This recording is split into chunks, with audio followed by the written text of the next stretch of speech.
My internet news feed is mostly crap. I try to be smart, right? And discern what I'm reading online and make sure that it's lining up with truth. But for the most part, it seems like everyone has an agenda or everything's biased. So how do you figure out what's real? A technique that I used to use was I would read something on one side of the aisle and then I'd go read something on the other side of the aisle and then I would assume that the truth is in the middle. Truth is truth. It doesn't have to be on that spectrum. It's its own separate thing. Recently, I've been tricked a couple of times. I've seen a story and I've read about it and was like, oh, that's pretty interesting. And the more I dig, the more I see this narrative happening. And then suddenly, a couple of days later, it comes out that what I was reading wasn't true, even though a lot of people thought it was. If I can be fooled by a story like that from a couple of different sources, how much is getting through my filter? What's even scarier is I share things online. So how much of the stuff that I share is not true?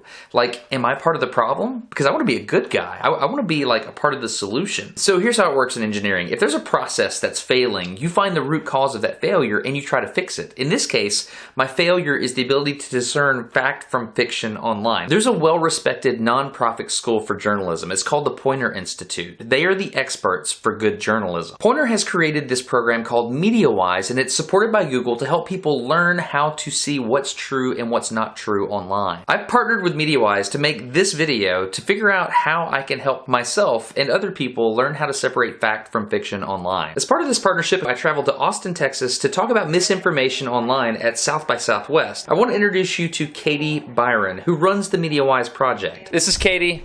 We're buddies, and she's been a journalist for 15 years. The goal here is to get people more intelligent about how they use the internet, right? Yes. Katie is smart. She really knows her stuff, and she told me there's 3 easy steps to figuring out if something is true online. To see this in action, I pulled up a tweet I knew Katie would personally like. She's a 3rd-generation journalist, so I tried to pull at her heartstrings and show her a tweet that made journalists look really good. Let's see what she does to engage to figure out if this is true or not. I saw this tweet, and it makes me feel things, right? It's talking about these... Makes me feel things, too. I love journalism. It's talking about these dudes that, like, basically help expose the lies, and, you know, they're Bob watching... Woodward and Carl Are they Bernstein. famous journalists? Yes, very. Okay, I don't know a lot about it. So All anyway... the President's Men, the movie, the old movie, it's about them. And this is actually a scene from that time. I want to retweet that, right? Should I retweet it? It's very retweetable. Should I retweet it?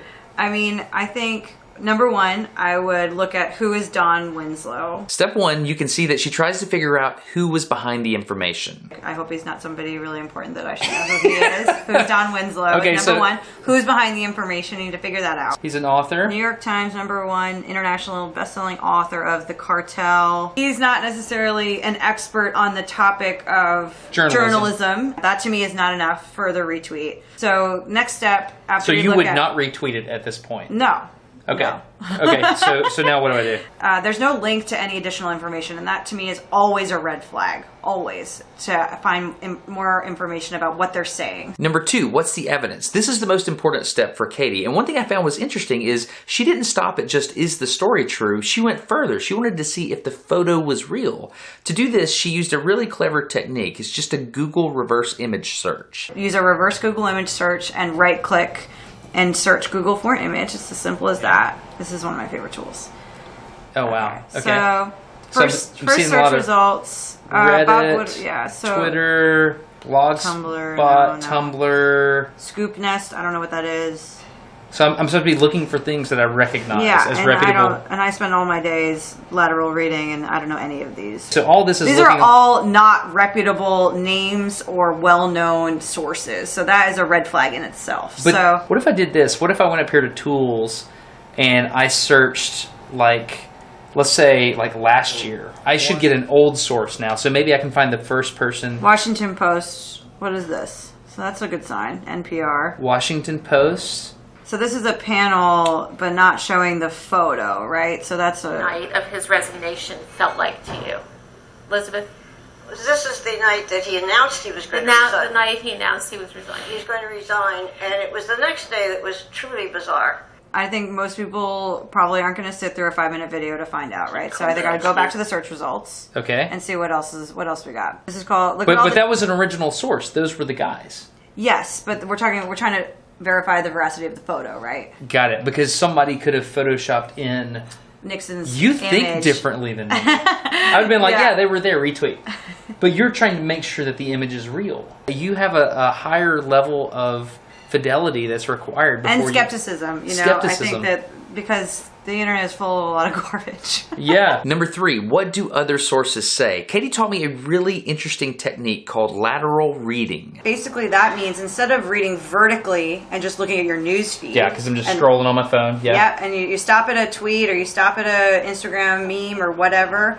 Instead of reading vertically and just trying to figure out is this legitimate or not, just by looking at that, you need to open up tabs on your browser and literally read laterally. Sometimes when you get to the end of this 3-step process, you're pretty sure that the thing is real and you want to tweet it because it makes you feel things and you want other people to feel things. But at that point, if you don't know 100%, this is the moment that you have to decide if you're going to be part of the problem of misinformation online or if you're going to be part of the solution. You have to do something that she calls click restraint. Okay, well, I can't find the actual image. Okay, so to me that's just generally a red flag, and it's not something to be discouraged by. It's also telling you something. It's telling you that you can't find this image anywhere else.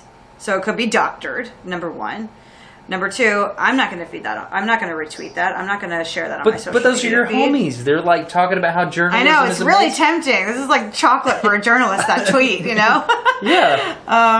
But I'm going to exert my click restraint and I'm not going to reshare that. Really? So now that we're armed with these techniques, who's behind the information, what does the evidence say, and what do other sources say, Katie wanted me to take a shot at it. She found something online that was a little bit controversial. Yeah, it's the kind of thing that gets people stirred up online, and she wanted me to take a crack at figuring out if it was true or not. Right? Yeah. You're going to send it to me? I sent it to you. How do I fact check that? Memes are kind of tricky because you need to do a screenshot that takes away the text. Here. Google image search, drag and drop.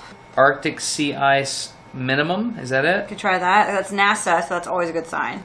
Okay, so this is There the it image, is. right? Bingo. Yeah. The dates are wrong, so this, which is really important to the story. Oh, look at that. They blotted out the date to put whatever date Yeah. they wanted on there. A lot Punks.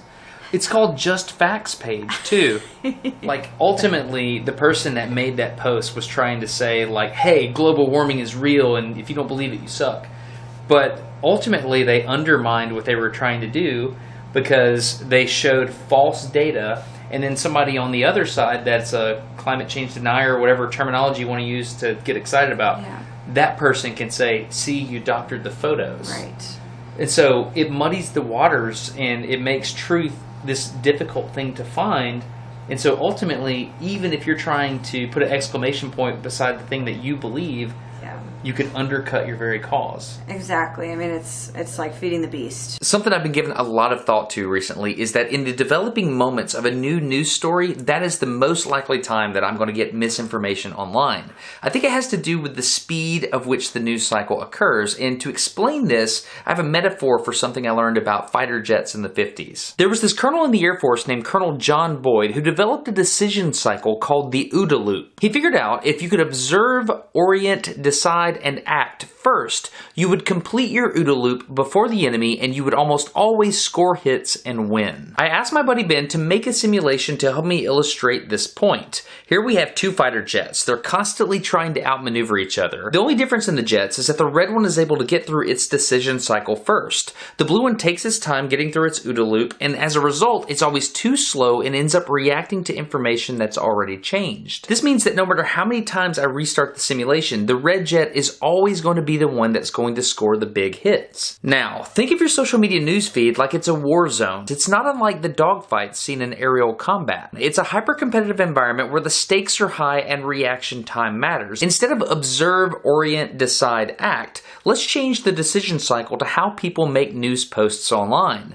People observe things, they may or may not verify them, they write a social media post, and then they click publish. Oftentimes, whoever publishes first gets the most views, the most followers, which eventually turns into more advertising dollars. People are rewarded for posting fast. The problem today is that your modern newsfeed is driven by social media, which rewards whoever can post first. And unlike when traditional high-quality journalism dominated, on social media, there are no editors to verify the truth. In fact, many people intentionally skip this step so they can post quicker in order to be the first one to get the views. Unfortunately, what this means is now you must verify the truth, because unless it's coming from a reputable source, it is not going to be fact-checked. So how do we break this cycle of misinformation? First of all, you need to read the entire article, not just the title. If there's nobody willing to put their name next to the information and there's no sources cited, that is a crap news source. They care more about views and clicks than telling you the truth.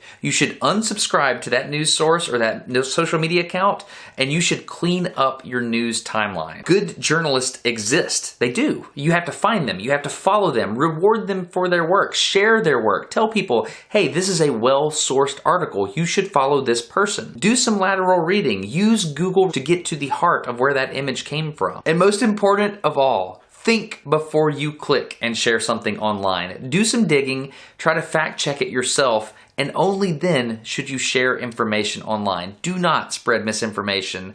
Let's be part of the solution, not part of the problem. If you see something on social media that you're not sure about and you really want some help figuring out if it's legitimate or not, just share it with the hashtag or reply with the hashtag #IsThisLegit and tag @MediaWise, and my team and I will help you figure it out. There you go. So hashtag #IsThisLegit. You know we're going to just totally flood your Twitter account, right? And your Instagram. We're ready. You're ready? Yeah. Okay. Hashtag #IsThisLegit. You should be doing the lateral reading yourself first, but if you really can't figure it out, this is the lady to talk to. Yeah, anyway. we'll help you figure it out. Also, follow us on all across social @MediaWise. We have some really cool fact-checking content that teaches a lot of the things we've been talking about today. Huge thanks to MediaWise for supporting the creation of this video. And I wanted to let you know about an upcoming series on Smarter Every Day. I'm doing a very unique, well-researched series, I guess you would call it, on algorithm manipulation. I went to YouTube, I went to Twitter, I went to Facebook. I talked to the people in charge of these things, the people that develop countermeasures to try to fight the misinformation that we experience online. I got to go talk to the people that are in charge of those things, and it is very fascinating. That is it's unlike anything I've ever seen online. So if you haven't subscribed to Smarter Every Day, please help me spread the message on this by subscribing and sharing those videos when they come out. I'm Destin. You're getting smarter every day. Have a good one.